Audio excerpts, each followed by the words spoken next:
Black man denied service. He was the health inspector. Marcus Hayes adjusted his tie in the rearview mirror of his beat-up Honda Civic. The morning sun glinted off the windshield, casting a warm glow over the quiet streets of Willow Creek, a small town nestled in the heart of Georgia. At 32, Marcus carried himself with the kind of understated confidence that came from years of proving himself in a world that didn't always give him the benefit of the doubt. His badge, clipped neatly to his belt, read, Health Inspector, Willow Creek County, a title he'd earned through grit and late nights studying food safety codes. Today's schedule included a routine inspection at the Golden Fork, a local institution known for its fried chicken and peach cobbler. Marcus had heard the buzz about the place, how it was the heart of the town, where families gathered for Sunday brunch and couples celebrated anniversaries. He'd also heard whispers about its spotty cleanliness, which was why he'd bumped it up his list. Grabbing his clipboard and a thermos of coffee, he stepped out of the car and headed toward the restaurant's glass doors. The bell above the entrance jingled as he walked in. The smell of bacon grease and syrup hit him instantly, mingling with the chatter of a half-full dining room. Waitresses in red aprons darted between tables, balancing trays of biscuits and grits.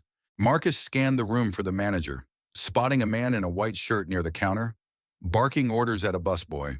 That had to be Richard Baxter, the guy who'd been running the place for years. Marcus approached, offering a polite smile. "Morning, sir. I'm Marcus Hayes, health inspector with the county. I'm here for your scheduled inspection." Richard turned, his eyes narrowing as he sized Marcus up. He was a stocky man in his 50s, with a ruddy face and thinning hair slicked back. Something in his expression shifted, a flicker of disdain that Marcus had seen too many times before. "Inspection?" Richard said, his voice loud enough to turn heads at nearby tables. "You sure you're in the right place, buddy?" Marcus kept his tone even. "Yes, sir. I've got the paperwork right here if you'd like to see it." He reached for his badge, but Richard waved a hand dismissively.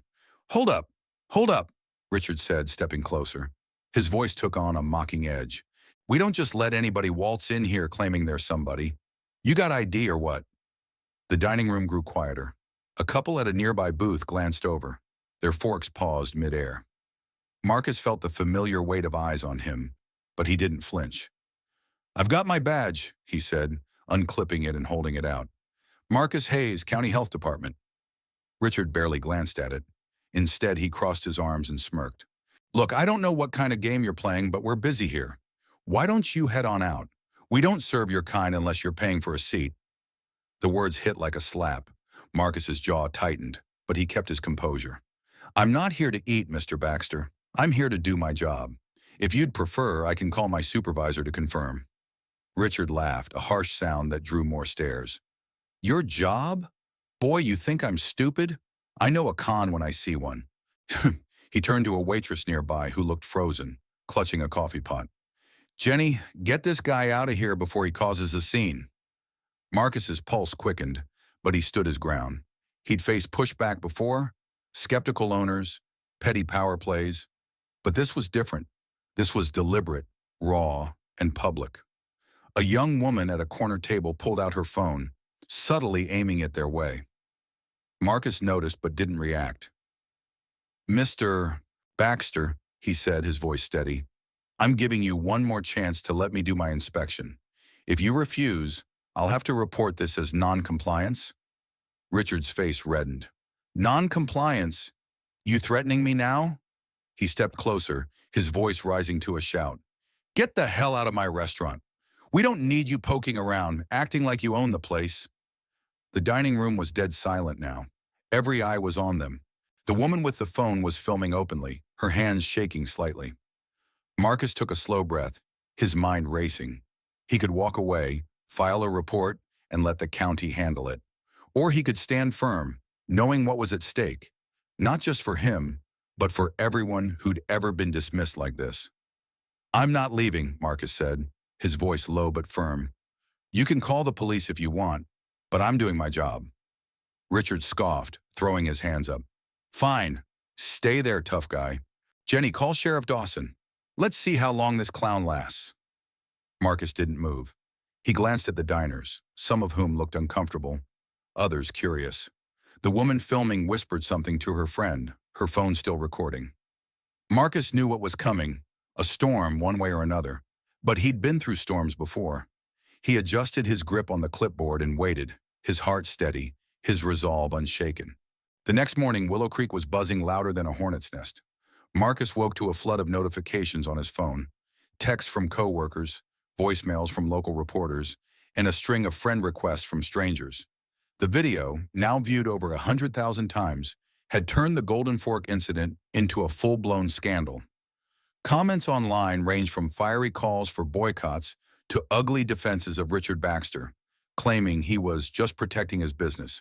Marcus set his phone face down on the kitchen counter and rubbed his temples. He hadn't signed up for this. His sister, Latoya, called before he could even make coffee. "Marcus, you okay?" Her voice was sharp with worry. "Mama's freaking out. Says you're all over the news." "I'm fine," Marcus lied, staring at the coffee pot as it gurgled. "Just doing my job." "Your job don't include getting cussed out like that," Latoya snapped. "That man's a fool, and now everybody knows it. You gonna sue him or what?" Marcus sighed. "I don't want his money, Toya. I just want to do my work and move on." She snorted. "Move on? Brother, this ain't going away. People are planning a protest outside that restaurant tomorrow." Marcus froze. A protest?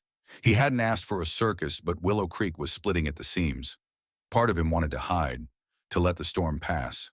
But another part, the part that had kept him steady in that dining room, knew running wasn't an option. "Thanks for the heads up," he said. "I'll handle it." After hanging up, Marcus drove to the county office, his mind racing. His supervisor, Ellen, a no-nonsense woman with a steel gray bob, was waiting for him. "Marcus, I saw the video," she said, her eyes soft with concern. "You all right?" "I've been better," he admitted, sinking into a chair. "What's the protocol here? I've got a report to file, but this is bigger than I expected." Ellen leaned forward. "You did your job by the book. The Golden Forks violations are serious. Mold in the cooler, cross-contamination risks. I'm recommending a 30-day closure unless they comply with fixes. But off the record?" She paused, her voice lowering.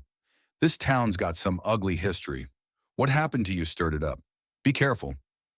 Marcus nodded, his jaw tight. He spent the day finalizing the report, each violation a reminder of why he'd chosen this work. It wasn't just about rules. It was about keeping people safe, giving them a place to gather without worrying about what was on their plate. By afternoon, he'd sent the report to the Golden Fork with a detailed list of corrections. Closure was imminent unless they acted fast. That evening, Marcus stopped by the community center, where his old high school coach, Mr. Thompson, ran a youth mentorship program. Marcus volunteered there when he could, teaching kids about responsibility and resilience. Tonight, though, the kids were more interested in the video. "Mr. Marcus, why'd that guy yell at you?" asked Jamal, a wiry 12-year-old with a gap-toothed grin. "You didn't do nothing." Marcus hesitated, choosing his words carefully. "Sometimes people judge you before they know you. Doesn't mean they're right. Just means you got to keep doing what's right, no matter what." Jamal nodded, but his eyes were skeptical. Marcus ruffled his hair and moved on, but the question lingered. What was right when the whole town was watching? By the next day, the protest was in full swing. Marcus stayed away, but he couldn't escape the news. Local channels showed a crowd outside the Golden Fork, some holding signs that read, "No hate in Willow Creek," others shouting support for Richard, claiming he was a victim of woke outrage. The divide was stark, and Marcus felt caught in the middle. He wanted justice, not chaos. Then came the call from Jenny, the waitress. Her voice was shaky over the phone. "Mr. Hayes, I wanted to say I'm sorry for what happened. Richard's been awful, but the staff, we didn't know he'd do that." Marcus softened. "It's not your fault, Jenny. I appreciate you reaching out." "There's more," she said, hesitating. "Some of us want to fix the kitchen like your report said, but Richard's fighting it. Says it's too expensive. I thought you should know." Marcus's mind clicked into gear. "Can you get me a meeting with the staff? No Richard, just you all."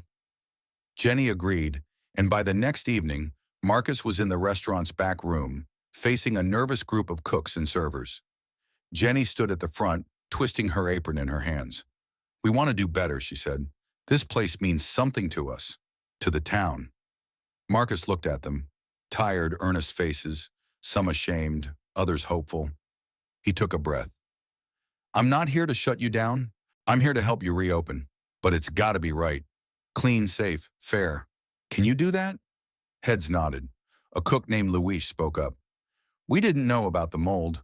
Richard cut corners, but we'll fix it. Tell us what to do. For the next hour, Marcus walked them through the report, explaining each violation and how to address it. He didn't raise his voice, didn't point fingers. By the end, the group was energized, scribbling notes and planning shifts to scrub the kitchen. Jenny shook his hand as he left, her eyes misty. Thank you, Mr. Hayes, for not giving up on us. Driving home, Marcus felt lighter. He wasn't naive. Richard was still a problem, and the town's wounds wouldn't heal overnight. But those workers? They were trying. That was something. The turning point came a week later. The Golden Forks closure hit the news, and Richard's silence spoke volumes. Rumors swirled that he'd skipped town, leaving the staff to fend for themselves. But the staff didn't fold. With Marcus's guidance, they'd cleaned the kitchen, replaced equipment, and passed a follow-up inspection. The restaurant was set to reopen, and the community was invited to a relaunch event. Marcus wasn't sure he'd go. The spotlight wasn't his style, and he'd had enough drama. But LaToya dragged him there, insisting he deserved to see the change he'd sparked. The dining room was packed. Families, neighbors, even some of the protesters from both sides.